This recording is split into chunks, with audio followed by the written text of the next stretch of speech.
Hi, this is Ken Core, Congregational Care Minister at Brentwood Baptist Church. We are excited about the church reopening for worship and life returning to some form of normal. The pandemic will not be over until there is a vaccine and a treatment for the virus, but the time of quarantine seems to be ending.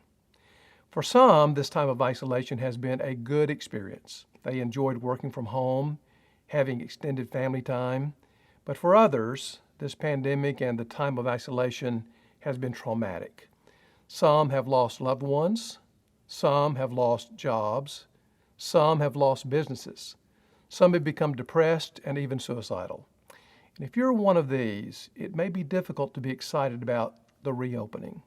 Life will never be normal again for you. Is there any word of encouragement for you? There is a way to turn trauma into an opportunity for growth. David Kessler, who co-wrote the book on the stages of grief with Elizabeth Kubler-Ross, said that there is a sixth stage of grief that he calls the meaning stage. Kessler suggests that though the pain of loss will never end, we can find meaning in the loss. And it is this meaning making that allows the trauma to become growth. Some have come away from trauma with a greater empathy for others. Some have increased their resilience in the face of trials. Some have reset their life priorities. Some have deepened their faith. In all of these cases, the trauma resulted in renewed spiritual and psychological strength that is called post-traumatic growth. The process of post-traumatic growth begins with the message that we give to ourselves about our loss. Some people are able to see the opportunity in loss and focus on what they have rather than what they have lost.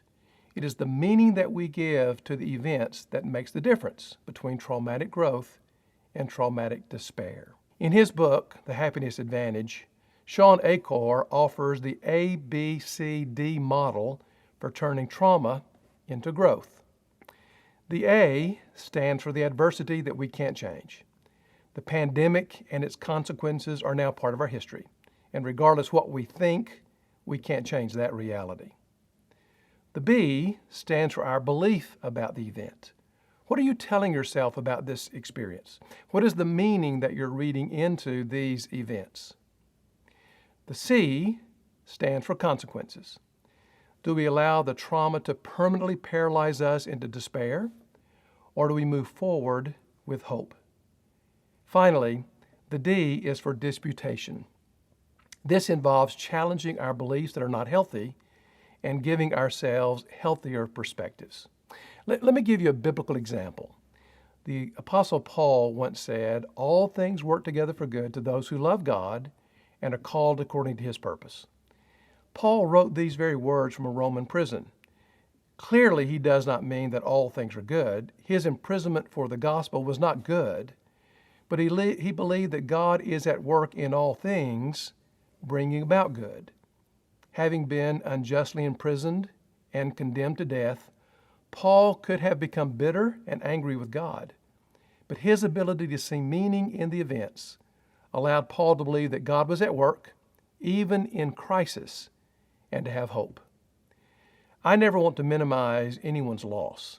Every loss is real and must be grieved.